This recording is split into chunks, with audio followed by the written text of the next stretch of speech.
With the college baseball regionals approaching in roughly a month's time, the Florida Gators baseball team will need to quickly turn things around in order to move up in a crowded and competitive Southeastern Conference. The Gators currently sit with a record of 19-17 and 7-8 in SEC play prior to their weekend series versus Vanderbilt. That record leaves them tied with Georgia for 5th place in the SEC Eastern Division, which is far from where the Gators expected to be at the start of this season. Despite recent struggles, the team has done its best to stay composed and maintain its confidence during this stretch. Head coach Kevin O'Sullivan spoke a little bit about that confidence and his mindset going forward. I mean, it's human nature that, when things aren't going your way, obviously, losing confidence is part of it, right? So, coaching, it's easy when things are going well, right? I mean, this is why we get in this profession to kind of work through things like this. And like I said, we're going to continue to work through it, but today was a positive day.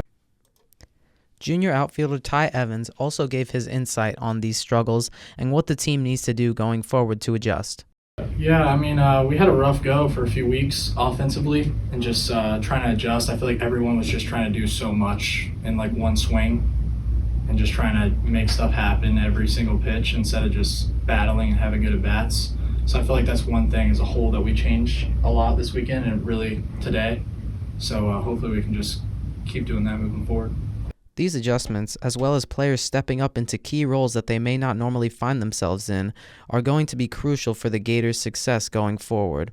Gators pitcher and first baseman Jack Caglione touched on the importance of freshman players, especially pitcher Luke McNeely, stepping up for the team during this time. Yeah, I mean, I can't be more proud of the way Luke's kind of flipped the script. From the beginning of the year, he looks like a totally new pitcher, and he's doing exactly what we need him to do.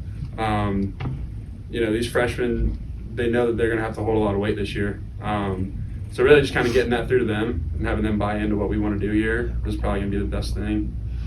One of the most recent adjustments made by Coach Sullivan has been moving Evans to the leadoff spot in the order, where he has found some early success.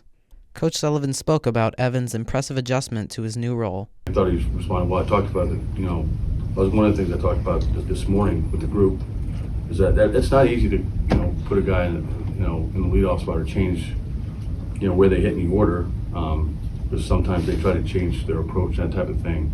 But I compliment him on the way he handled it, and obviously he had a really good weekend offensively for us. Evans also spoke about his approach and mindset at the plate in the leadoff spot. I honestly haven't changed a whole lot. Last week or two, I wasn't really swinging the bat that well, but Friday night I felt a lot better. Felt like more like myself, and honestly maybe just like a little bit more bearing down and competing in the leadoff spot maybe, but really I didn't try to change too much. I just tried to stick to my same approach and worked out pretty well this weekend. Despite all of the ups and downs this season has brought, there is no denying that this Florida team still holds a strong and resilient bond with one another. Caglione briefly explained what this bond means to him and what his mindset is entering what is likely to be the final few months of his career with the Orange and Blue. Yeah, I mean, I'm just taking it day by day. I give anything to play with these guys for as long as possible. Everybody puts hard work in, and we all want to get to the same place at the end of the year. We're all really close. So it's definitely a bond that you probably won't see again for a while, but, I don't want to get emotional talking about it. With Reptile Report, I'm Austin Sterling.